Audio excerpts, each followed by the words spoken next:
Okay, here it is. This is my Maxell Soundbar model SSB-3WB.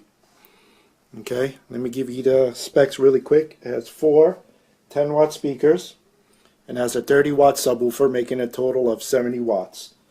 Okay, it has Bluetooth. Let me get over to the buttons here. Okay, it has volume up, volume down. It has the Bluetooth button right there. Has the input button, and that there is the power button. The dimensions of these are by 30 by 15 by 4. Alright, first off, let me explain. I have mine set up on a shelf. This is basically one for a tabletop or one for like a TV to sit right on top of. I believe the TV max weight could be 110 pounds up to like 40 inches. So, you know, I suggest you put it on a flat top table. I mean, I have two small boys, so I could see this coming down eventually, but as of right now, this is the only place I could put it. Okay, I pretty much want to do this review because I want to shed light on all these negative reviews I've been seeing online. A lot of people are claiming that the volume sucks, it's too low, it doesn't get loud. I'm going to show you how I hooked up mine, and honestly, I don't have that issue at all. Mine gets extremely loud. Alright, let me go through the basic connections and I'll explain. Okay, first off, let me explain the different cables. It came with most of these. I'll explain. This is the optical, or another word for it is Toslink. That's one of the connections you can use to set up your soundbar to your TV, if your TV has this connection. Not all of them do. Another way to set it up is with these the male-to-male 3.5 millimeter jacks. These came with it. Okay, and it's fairly easy to do. Okay, another connection you can use on this is the RCA jacks, the red and white. These also came with it. And now, like, my TV doesn't have audio out for analog RCA, so I could not use these. Okay. What I pretty much tried is this. Now, even though my TV does not have it, I bought a converter that converts it to, I have a digital coax going out of my TV, so I got a converter that converts digital coax to Toslink optical. So I tried that. Now when I tried that, the volume did suck. It barely got loud. I don't know if maybe just the digital output of my TV was low, or maybe it was a defect from the sound. Okay, so what I did now, since the volume was low, what I did was my cable box also has optical out. So I tried it with that just to see if maybe it is my TV, but the result was the same. The volume was extremely low. I mean, it barely got loud enough. It was better off leaving it.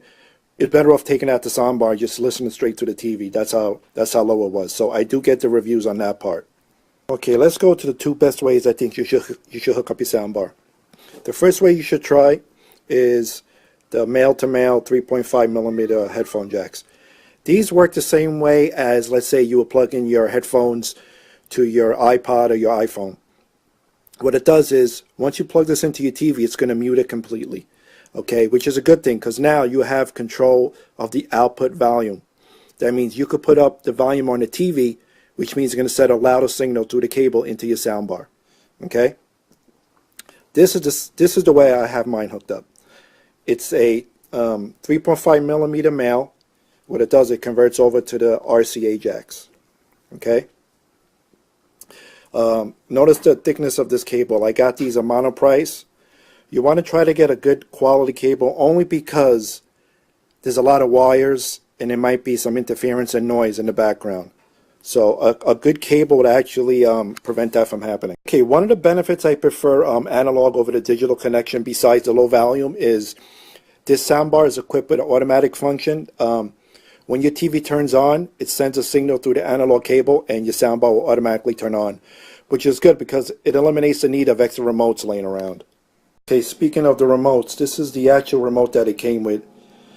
It's real flimsy. It's like the remotes they give you on, like, if you have a DVD in the car.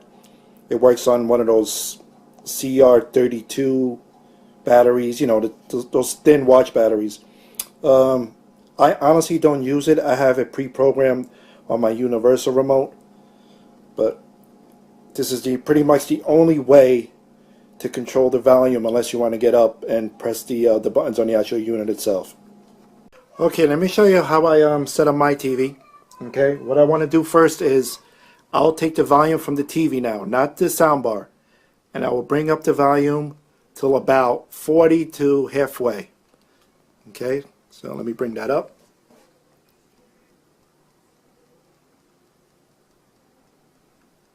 Okay, I keep mine at 40. Okay, now I'm gonna turn on the soundbar. Just give me 1 second.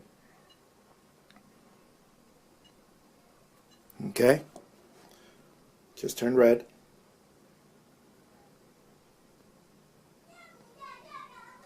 Okay, now I'm going to bring up the volume on the soundbar.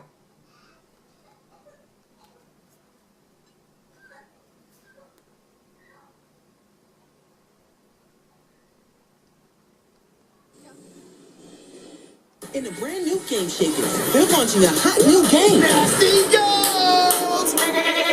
But when it gets stolen, the hacker lives in Alaska. Well, I wish that hadn't happened. they'll do anything to get it back. You better take our game. You know, the neighbor's gold. Every once in a while, there's a...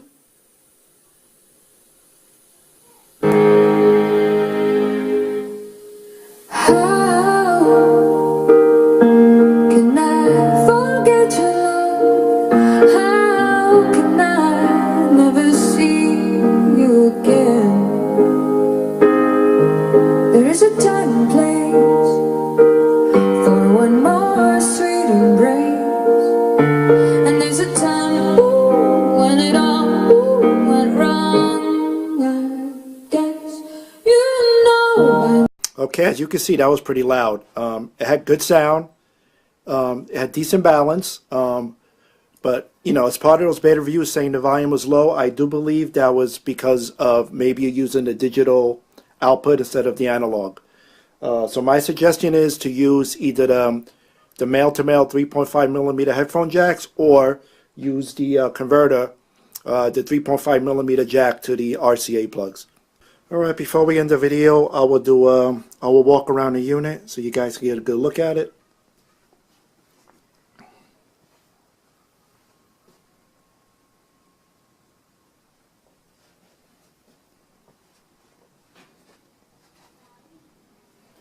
And that's a side profile. As you see, it sticks out pretty much, so you're better off putting it on a flat top. Well, that was it. I hope you guys enjoyed this review. I hope it was helpful. If you liked it, give it a thumbs up, and please subscribe.